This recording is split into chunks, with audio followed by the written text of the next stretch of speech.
What's going on, ladies and gentlemen? My name is Oliver Pale, your Clarksville real estate agent. This video is going to be a special one, actually. It's how to sell your house without a real estate agent. I know this is going to be a more popular topic coming up here in the next couple months. So I just want to give you guys a step-by-step breakdown on how I would go about selling my own property without a real estate agent. So without further ado, let's get started.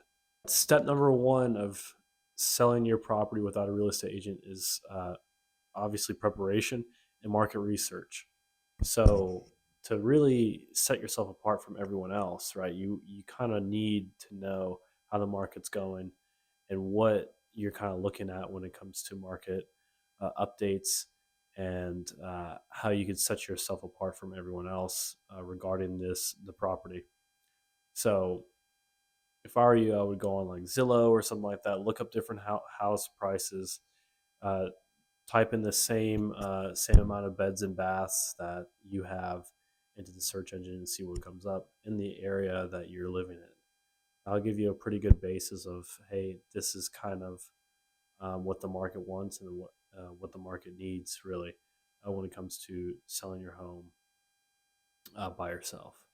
Number two is setting the right price. Price is really everything.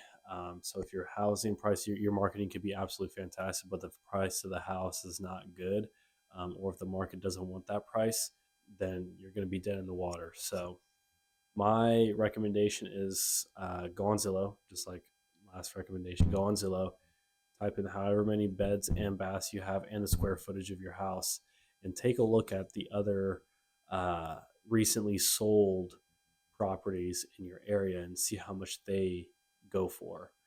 That'll give you a pretty good understanding of uh, what that market over there or what the neighborhood market is or anything like that, what that market actually is. And that'll give you a pretty good understanding of how much you should charge for your home um, during that time.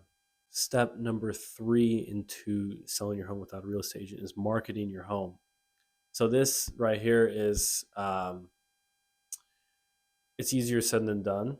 So for us, for real estate agents, you can put it on the MLS. Other agents will see it, so on and so forth. But for people that do not want to use an agent, you can market your home in many different ways. If you run your own ads, you could do that. If you use social media, you could do that. But the more conventional ways are just putting it on Zillow or Redfin or any of those kind of sites that people can look at, and that's kind of how you would be able to market your property on your own, unless you are good with Facebook ads, and you can do that as well.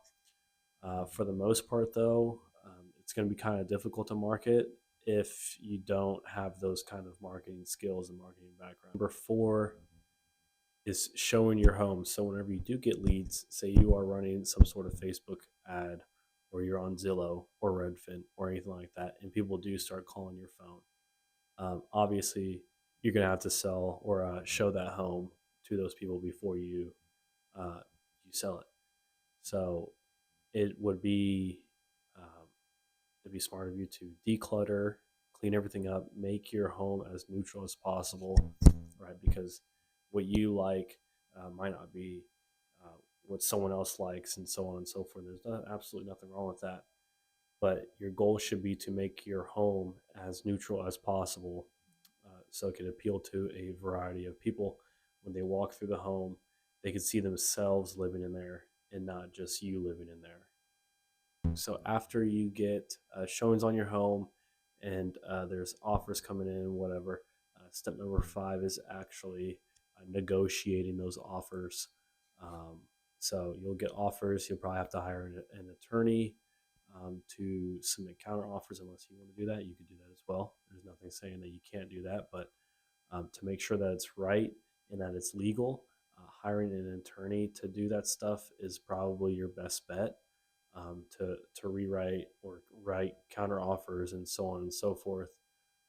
That would be the most ideal way of doing it, unless you want to take a chance or a risk and do it yourself.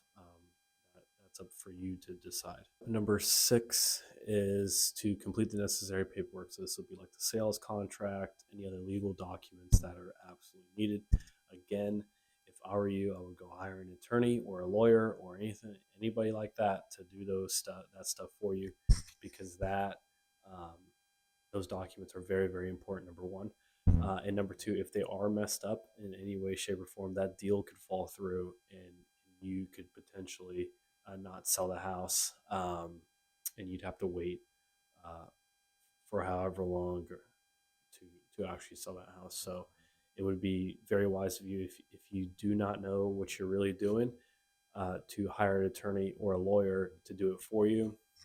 It will definitely, it'll be a couple $100 probably, and it'll probably be well worth the money you will spend, just because you don't want to get in any legal trouble and postpone the selling of your home. Step number 7, after all things are said and done, the last step is the closing process. So be sure to hire maybe a real estate attorney to facilitate the closing process for you. That means getting all the documents, all these other things that you need in order, situated, ready to sign. Everything's good to go.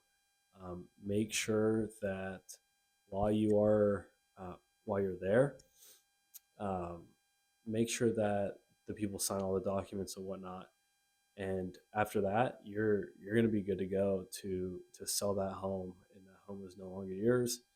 You'll be able to reap the rewards of living in your home without having to deal with paying commissions and whatnot. You will have to pay a little bit for the attorney, and some of the other attorneys if you're gonna go down that route, but that is a way of doing it without using a real estate agent. All right, ladies and gentlemen, there you have it. Those are 7 steps that I would take if I were selling a home on my own, not as a real estate agent, but just as an everyday person. That's exactly what I would do.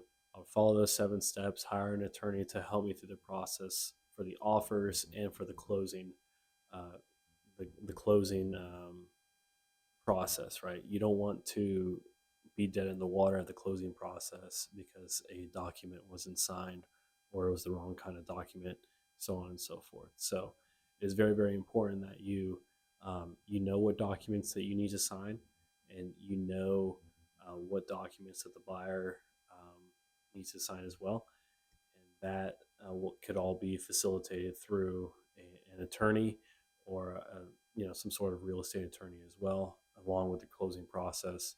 That's a huge part of it as well. So I would absolutely consult a professional if you're going to do this, but that's just my personal opinion. Thank you guys so much for tuning in to this video. Um, I hope this helped. If this did help you, please go ahead, leave a comment below, like, subscribe. If you guys want help, or if you guys want to use a real estate agent, go ahead. Give me a call below, shoot me an email, shoot me a text, whatever's the case. We can link up somewhere, or we do a Zoom meeting or anything like that. We'll talk about it, and we can see where we go. So thank you guys so much for tuning in. I really, really appreciate you guys, and I'll catch you guys in the next video.